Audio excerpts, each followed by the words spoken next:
Bilal, franchement, on est très heureux de te voir. Et le livre, beaucoup. Bilal Hassani Singulier, tu parles de beaucoup de choses, notamment à l'école. Tu dis que c'était très dur pour toi.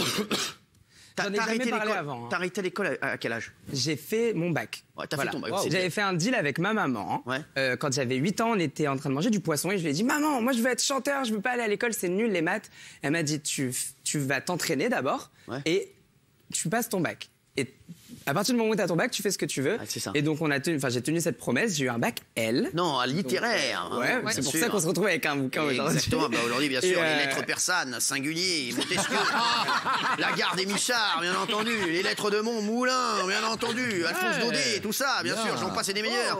L'ami de Maupassant. J'ai arrêté. L'ami, ta gueule.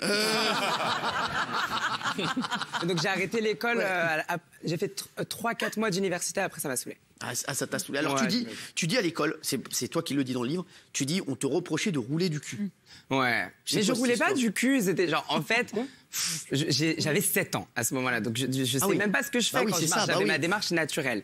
Et il trouvait que je marchais comme une fille et j'ai eu cet épisode un peu traumatisant pour moi que je raconte dans le livre où j'étais à la piscine municipale avec ma maman qui était loin en train de faire sa vie et mon frère dans la piscine. Moi j'avais peur de l'eau donc je nageais pas et je voulais aller aux toilettes et il y a mes camarades de classe qui m'ont vu et ils ont commencé à se foutre de moi mais à rire très fort et j'étais un peu tout seul dans mon truc, je suis devenu tout rouge et donc c'est là que j'ai commencé vraiment à camoufler un petit peu les craintes que j'avais, le fait que j'étais triste, parce que je pensais qu'être triste, c'était mauvais. Donc je gardais la tête haute et j'avançais comme ça, malgré le fait qu'ils étaient en train de m'insulter. Et c'est là que j'ai commencé un petit peu à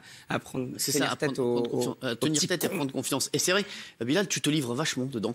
Tu parles même de ta première fois. J'avais pas envie de parler de ma première fois, juste pour parler de ma première fois. C'était pas le but, mais c'était vraiment...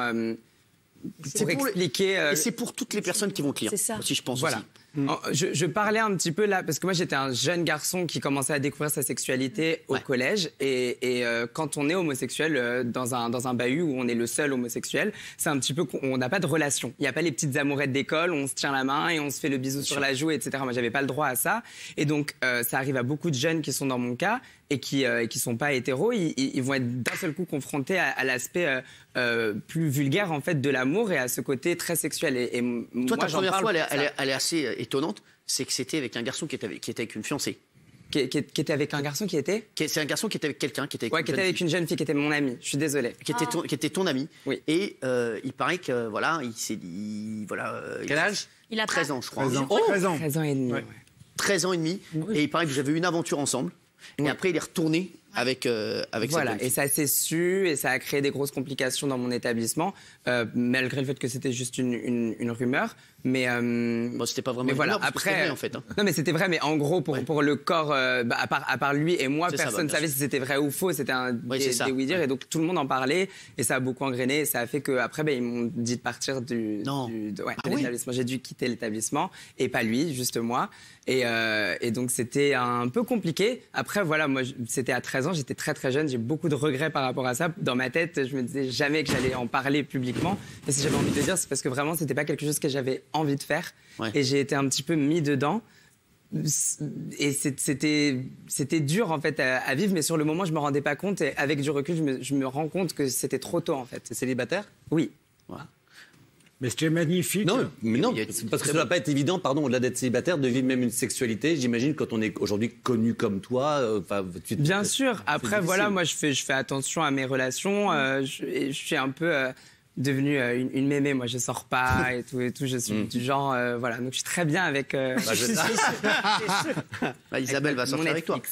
Christophe. Ouais, moi, j'ai énormément aimé ce livre. Merci vraiment. Beaucoup. Il faut préciser que vous l'avez écrit aussi avec Delphine Sobabert, une très grande journaliste. Oui. Et ça m'a ému, mais vous pouvez pas savoir. Quand sa mère lui demande s'il a eu ce qui s'est passé avec ce garçon. Il lui dit oui, il s'est passé quelque chose. Sa mère lui dit vous êtes embrassés? Oui. Vous avez eu un rapport sexuel? Oui. Tu t'es protégé? Oui. Fais la vaisselle. Mais il y a aussi une vidéo moins joyeuse que je voulais te montrer. D'accord. Parce que je trouve que ça a été très couillu de ta part de faire cette vidéo. C'est dans laquelle tu es avec ta maman, tu réponds aux commentaires que tu reçois de haters. Il y en a des très trash. On en a gardé un des moins violents parce qu'on voulait pas montrer ce qu'il y en avait des très violents.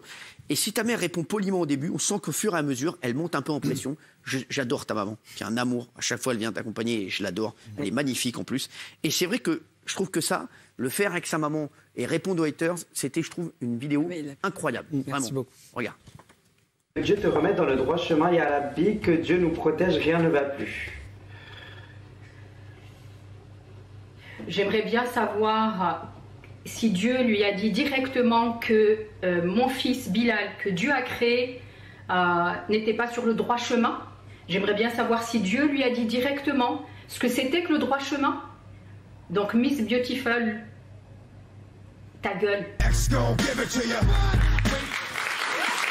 Elle démarre bien.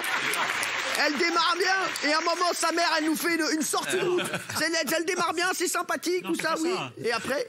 C'est qu'elle répond une fois sur le plan intellectuel, avec des vrais arguments, et ensuite elle répond de manière à ce que ça soit compris par le type qui a envoyé le message. Elle n'a pas compris la première partie. Elle répond personnellement. La deuxième. Alors, tu dis, c'est mon histoire, c'est celle d'un enfant humilié, devenu roi. Je suis né en banlieue parisienne, j'ai 19 ans, je suis gay, et mon rêve absolu a toujours été de devenir une pop star. Est-ce qu'aujourd'hui, pour toi, tu as réalisé ton rêve ? Je pense que oui. Personnellement, moi, ma perception de mon rêve, elle est complètement réalisée. Maintenant, la vie de certains diverge un peu. Il y en a qui disent que je suis là pour mon petit temps et qu'après je vais disparaître. Et il y en a plein qui disaient le lendemain de l'Eurovision, on va plus jamais le voir. Ouais. Je suis là. Voilà, t'es toujours là. Moi, j'écris ma musique, je compose ma musique, je coproduis mes morceaux. Je suis à la direction artistique de mes clips, de ma tournée, co-chorégraphe, co-styliste. Je travaille très très dur sur ce que je fais artistiquement. Et le fait que j'ai l'occasion de le faire, j'ai beaucoup de chance de le faire. Et ça, c'est réaliser mon rêve. Je remplis un Olympia dans une semaine et ça, c'est un truc vraiment complètement fou. Et c'est déjà... Oui, Agathe. Pardon, désolé. Oui, Agathe. Ah, j'ai vu que tu le vite, Agathe, oui. Oui, non, parce que j'ai lu le livre et je pense parce que tu es extrêmement suivi par les jeunes, les très jeunes même. Et je pense que le fait de le lire, quelle que soit notre sexualité d'ailleurs, peut les aider à s'assumer. Parce que tu racontes, et le livre est souvent présenté comme ça, c'est l'histoire d'un jeune garçon humilié, etc. Mais c'est aussi l'histoire d'un garçon extrêmement fort parce que très jeune, tu as conscientisé ce que tu provoquais chez les autres, tu as conscientisé qui tu étais et tu as tout fait pour t'assumer toujours pleinement. Et ça, c'est un exemple incroyable aujourd'hui. C'était vraiment ça l'intérêt du livre. Le but du livre, c'était vraiment de parler à ma communauté de fans qui sont jeunes, qui sont des fois au collège, au lycée, et qui traversent des épisodes comme les miens. Et je veux leur montrer, voilà, regardez ce que j'ai traversé. Aujourd'hui, je vais bien. Aujourd'hui, je suis heureux. Je suis sain dans mon corps, positif. dans ma tête, dans mon esprit. Ça a l'air très fort dans ta tête. C'est vrai. De ouf. C'est grâce à ces épisodes un petit peu durs. Et quand on les vit, on a l'impression que c'est la fin du monde, qu'on peut plus vivre, qu'on peut plus avancer. Moi, je veux leur dire, voilà, vous pouvez avancer. Il y a quelques années, tu étais ce qu'on appelle un directionneur, c'est-à-dire un fan du groupe One Direction. Oui. Tu te rappelles ou pas ? Je me souviens très bien, j'avais mes posters dans toute la chambre et tout, je pleurais pour les One Direction. Je sais, les One Direction, c'était as. Ouais.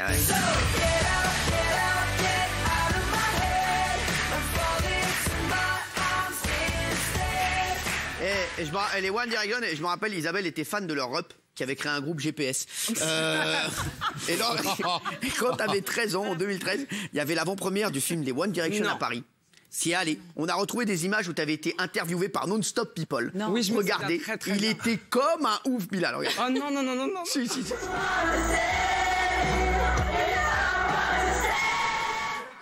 je suis un peu déçu, mais bon, parce qu'ils vont à l'avant-première de tous les pays, ils viennent pas à la nôtre, mais bon, c'est pas grave. Énorme. Je me suis réveillée à 4h du matin. 4h du matin pour aller voir. Alors que l'avant-première était qu'à genre 19h et j'ai patienté dans la queue pour rien. Et je criais, je pleurais toute la journée. Tu devais être grave vénère. J'étais comme un ouf.